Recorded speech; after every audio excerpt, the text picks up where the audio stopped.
sacuudi arabiya kadib markii dagaalkii marinka hormuus uu saameeyay mareykanka iyo iiraan dhex maray maraakiibtii shidaalka in halkaas ay ka gudbaan waxay xoog saaraysay isticmaalka baabilmandab balse kooxda xuutiyiintu waxay sheegeen in gebi ahaanba baabilmandab aan mari karin wax markab oo laga leeyahay waddanka sacuudi arabiya oo ku darso waxayna xalayba ay weerar ay ka geysteen isla gudaha waddanka sacuudi arabiya iyagoo aanba baabilmandab dhankaasba aan isla soo gaarin sheekadu ay cusub tahay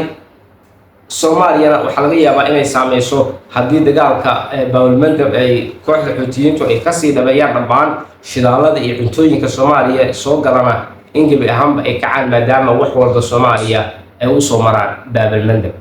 kooxda xuutiyiinta Yemen iyo Iiraan ay taageerto ay waxay sheegteen inay weerareen laba markab oo shidaal oo Saudi Arabia leedahay kuwaas oo maraya dhinaca badda cas afayeenka militariga xuutiyiinta Yaxya Sariic ayaa waxa uu Arbacadii sheegay waxaan bartilmaameedsanay laba markab oo shidaal oo Saudi leeyahay kuwaas oo lagu kala magacaabo Insaliya iyo Layla sababta waxay jabiyeen go'aanka cunaqabateynta ay soo saareen ciidamada qalabka sida wakaalada wararka Saudi Arabia ee loo soo gaabiyay SPA ayaa waxa ay xaqiijisay in markabka Insaliya lagu weeraray iyadoo soo xiganaysa mas'uul sare oo ka tirsan hay'adda guud ee gaadiidka Sacuudiga mas'uulkaas waxa uu sheegay in dhammaanba shaqaalihiisa markabkaasi ay badbaadeen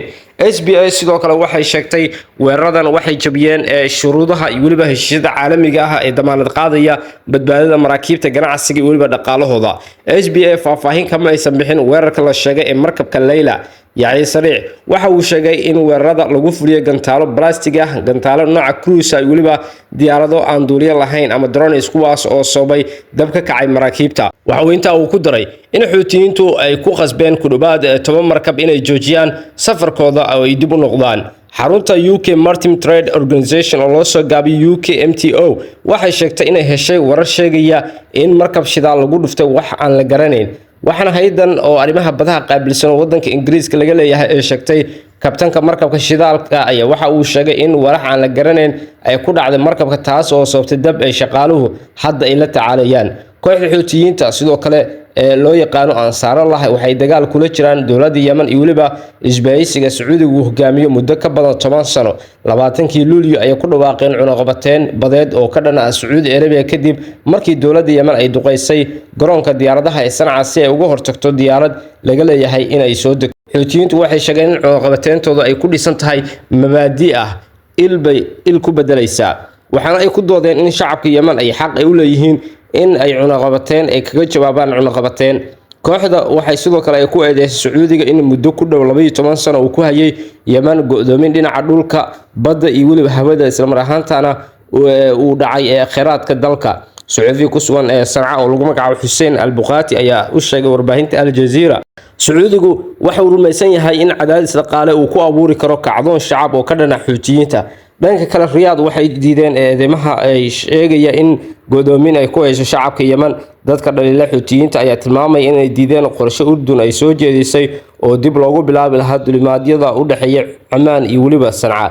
Al-Buqati waxa uu sheegay ujeedada ugu dambeysay cunaqabateynta badeed ee Ansaarullah waa in ay ku qasbaan Sacuudiga inuu qaado cunaqabateynta takadaha iyo waliba garoomada diyaaradaha ay xuutiyiintu ay maamulaan iyadoo maraakiibta maraya marinka Hormuz ay hore u saameeyeen dagaal ku dhaxeeya Mareykanka Israel iyo Iiraan Saudi Arabia waxay isku dayeysay inay shidaalkeeda u marsiiso badda cas iyo waliba marinka baabilmandab balse wadadaasi ay hadda wajahaysa khatar cusub oo ka timid kooxda xuutiyiinta xuutiyiintu waxay hore u carqaladeeyeen ganacsiga caalamka markii ay weerar ay ka bilaabeen maraakiibta maraya baabilmandab kadib dagaalkii Gaza ee bilowday Oktoobar 2023 weerarkaas waxay istaageen markii xabajoojin lagu dhawaaqay Oktoobar 2025 Al-Buqati waxa uu yiri cid kasta oo shaki ka qabta awoodda xuutiyiinta cunaqabateynta Sacuudigu ha xasuusato sida ay u xireen marnidii takadaha Israel ee badda cas taas oo keentay xiritaanka takada Ilaad ugu dambeyntiina Mareykanku waxa uu heshiis la galay xuutiyiinta iyadoo Cumaan ay dhexdhexaadinaysay marinka baabilmandab oo isku xira badda cas iyo waliba gacanka cadmeed waa mid ka mid ah marinada maraakiibta ugu muhiimsan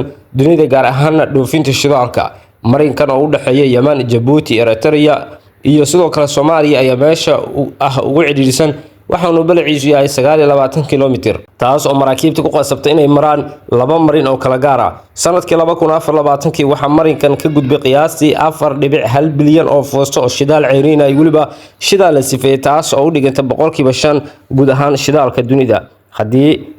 marayka hormuus uu sii xirnaado isla mar ahaanta baabalmandab isna la xiro waxaa hakad geli kara ku dhawaad 25% sahayda shidaalka iyo waliba gaaska adduunka si gaar ah Soomaaliyana waa ay saameynaysaa maadaama kiishka briiska ah ama sokorta ama wax walba qutul daruuriga oo Soomaaliya badaha u soo mara uu soo maro baabalmandab